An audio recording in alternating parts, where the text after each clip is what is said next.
back to my channel. My name is Jasmine. So first up, I just wanted to say a big sorry because I haven't posted a video in so long, and I will kind of explain that a little bit later on, maybe when we do the speed build section of this video. We are obviously back in Lakefield Zoo, which is probably my most popular series on this channel. Obviously a Planet Zoo series. Oh, okay, we've got some mechanic research complete. But first, I just wanted to remind you what we did last episode. So we obviously built this space here for the Amur leopard. So it was that long ago. I can't remember what the name of the pack was. Maybe it was a conservation pack. But yeah, it was literally in summer, I think, that we built this, which was our last episode. So sorry about that. But we had a little baby leopard arrive. So I think they've just been fed. So let me get a good picture of them. So here they are. Here's the little baby. Oh, I can't remember if it was a girl or a boy. Hang on, it's a little boy. So I'm so out of touch with this series. I will catch up and I will get back into zoo management properly at some point, but probably not in this episode. We'll probably take it easy because I am completely out of practice of playing Planet Zoo. So we have got some names and I will name him eventually, but first let's just sort out this issue with the cassowaries because I think they aged up and therefore there's going to be some fighting. So yep, so if we look here, I think Yindi and Beta are off contraceptives, which means they're probably their parents. Yeah, this one's in the trade centre, Daisy. I think that was one of our offspring because she's gold, so we'll keep her and then get rid of the other two. So let's just release to wild. There we go. So that's that sorted. So let's go back over here to have a look at our leopards. They are so cute. Oh. That's a really cute animation. I didn't get a very good shot at it though. Sorry about that. Can you tell I'm out of practice? So what I was actually going to do this episode was to set up one of those new walk-in exhibits for the butterflies, I was thinking. So they have been pretty tricky to get a hold of as far as I could tell on franchise mode. So I've been doing a little bit off camera. So I've also got one fruit bat because they were really hard to get a hold of. But yeah, I've got 3 swallowtails and 1 of these blue morpho. And then I've just seen 2 more here. I have absolutely no idea how many you are supposed to get for one enclosure. So let's actually have a little bit of a look. Yeah, they can all be in the same enclosure together, so that's good. And then group size 1 to 90. That might be the same for all of them, so that's good. And then I don't know where I want to put it actually. I was thinking either here or over here because I might end up adding it on to a little tropical house. I think I'll end up putting it over here beside the sun bears and beside the giant otters. Okay, so I might jump into a bit of a speed build now and catch up with you in the voiceover. Okay, so it has been absolutely ages since my last video and I'm really sorry about that. I didn't intend to take such a long break. In fact, I didn't plan on taking a break at all. It started because I was actually making a video during one of the days that we had a massive heat wave in the UK back in summer, and I think I was making a video for my Pine Springs Park series, which is quite a big zoo save, and I think I just pushed my computer too far during the heat wave and it overheated and broke.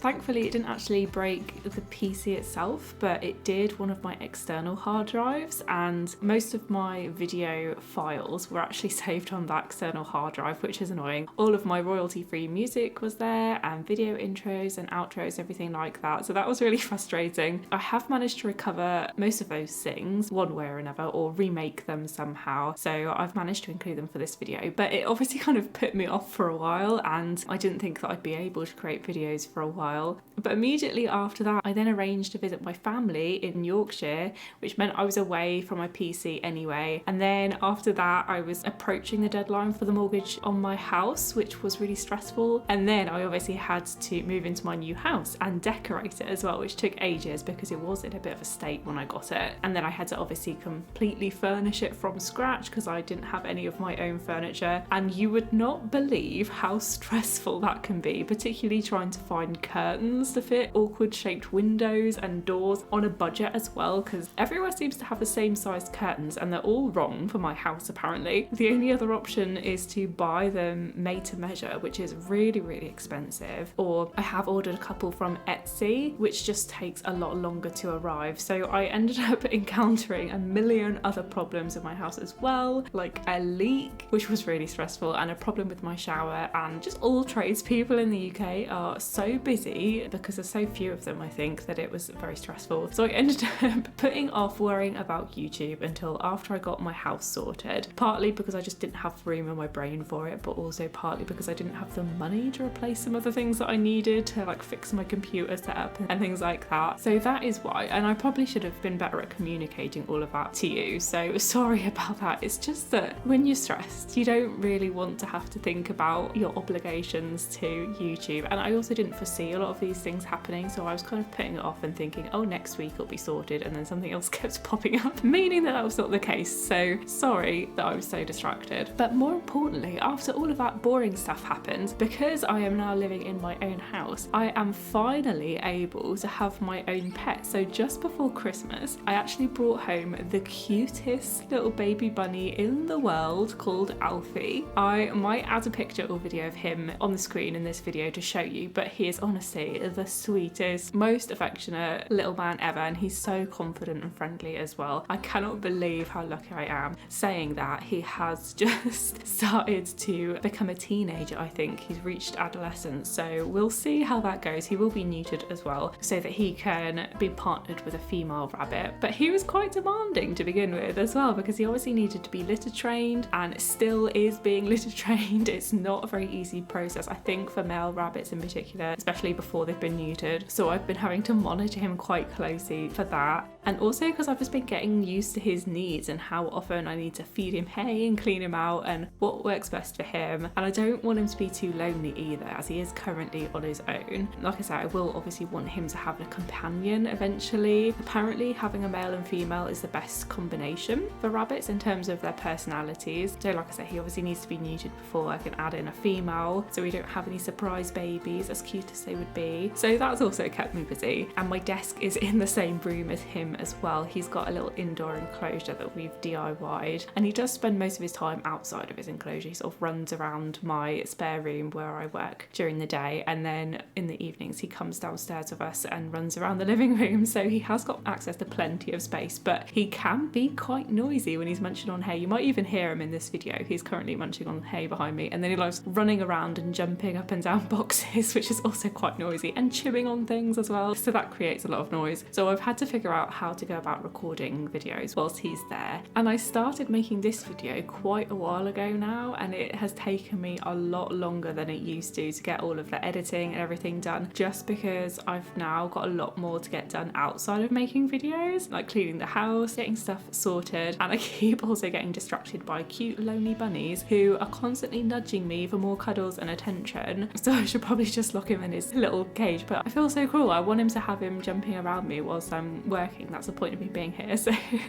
anyway, I'm actually considering creating a new channel where I share footage of him and videos about taking care of rabbits maybe, or something like that, but I can barely manage this channel at the moment because it's taking me so long to get this video out. So we'll see how that goes, but let me know down in the comments if that's something that you'd actually want to watch. But anyway, I've rambled on enough about unrelated things to this video and this build. I just thought I'd give a little bit of a catch up because I haven't seen you in ages, and obviously there's been several packs that have come out in Planet Zoo since I last posted video, so I will try and feature as many of the new features and animals as possible in my future videos. Obviously we're making the butterfly enclosure today in this video, but yeah, I'll do my best to cover as much as I can. We'll definitely add some of the franchise features in terms of gameplay mode as well. I think some of them are just new updates rather than stuff that came with the pack. I'll try and cover as much as I possibly can, but it looks like we are wrapping up with the speed build now, so I will stop talking and I will catch back up with you in real time.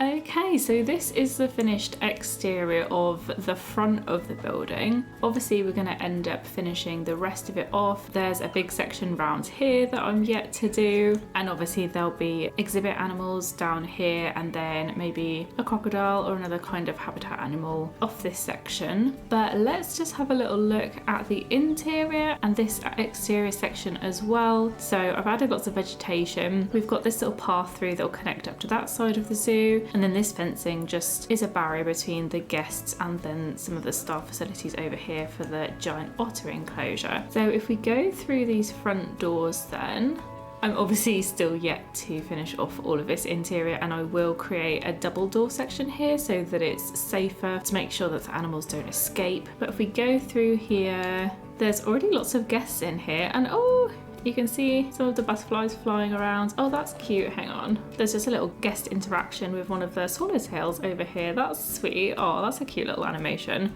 We've got some more of them just resting over here, it looks like. They're really, really pretty, and considering how small the animals are, it's really nice how detailed they are. They look really gorgeous, I think. I'll try and find some of the other butterflies so we can have a look at. I purposely didn't add any trees or anything. I will quite like to add some taller vegetation to this area, but I purposely left them out because I was aware that once we do some research we will be able to add a few more enrichment items for them, and I didn't want any plants to be in the way of those when we get around to adding them, so we can edit that later, we can add some in later. This is the monarch, I think, butterfly, and then the last one, I can't remember what the last one is, it's that blue one. Oh, here's one over here. That's really pretty. That's a gorgeous butterfly. Okay, so just to show you around, I mean there's not much here to show off, to be honest, but what there is a little section over here. I figured the staff could just hop over this fence. It's about knee height, and then we've obviously got exhibit education boards that were custom built as well. So there we go. I'll just give you a bit of a shot of the top of the building as well, because I added in the netted roof, I think, and I just thought that was more realistic because I feel like the keepers would want to protect the butterflies from getting into bits of wiring perhaps, or nooks and crannies in the roof and other metal areas. They might want to keep them out of there and just in this section below so they're nice and safe and they can monitor where they are as well. But I haven't got any staff assigned or any work zones assigned for this area at all, so let's go and do that now. So what do we need? We need a work zone, this exhibit, and this is a keeper hut, and then we can use this staff room over here. So let's call it Butterflies Keeper. We're then going to want to add it to the caretaker work zone, and that's security as well, obviously. We can add this staff room here as well. We'll also want to add it to the mechanic entrance. There we go. And then this is a workshop as well, so we'll add this and the staff room. There we go. I'm yet to separate out any of these really big work zones, so eventually we'll probably have like 2 mechanic work zones and separate out some of the staff between them, but that's fine for now. We'll need a vet as well, so I will add it in there. Should we have a staff room as well, perhaps, for the vet? We'll need a talk point. What else have we got? We got an update recently, didn't we? But I haven't been very active, have I? We could have some speakers, and we'll have our animal talk point. We could have some education speakers maybe, because we are in a building, so that makes sense. And then we've obviously got these tour points. That's what I was thinking of. I won't worry about that this episode, but maybe another episode we could add some tour points in. I'll have to think about where I want them. But let me know down in the comments if you have any preferences for animals you want to see on the tour. Okay, so I've just added in this animal talk. Oh, it's annoying that you can't have multiple ones. I don't want to have 3 of these gigantic things, do I? Let's just pick one of them. We'll assign an educator in a minute. I've also added some of these music speakers with no music assigned to them up here. And then we've got 1 educational speaker for each of the butterfly species, but I'll just make the coverage a little bit smaller so they don't overlap. There we go. I'll also hide them down there. Okay. I need to go to work zones and add this talk point to their education work zone. Oh, and I nearly forgot. I need to add a keeper. Select butterflies work zone there. I'm afraid I'm going to leave this episode here because it's my first one since a long break and I just want to get an episode out as quickly as possible. I know I normally do like name suggestions and things like that, but I want to give myself as small amount of content to edit as possible, and also I haven't gone through all of my comments yet from when I was away, so I'll do that another time. I'll get this content out as soon as I can. Hopefully you liked it. Let me know what you think of the build and what you think of all of the new packs that have come out since I've been away as well. Let me know your favourite animals. But yeah, if you have any butterfly name suggestions, then leave them in the comments below and I'll hopefully add them for next time. As always, thank you so much for watching. I will see you next time. Bye everyone.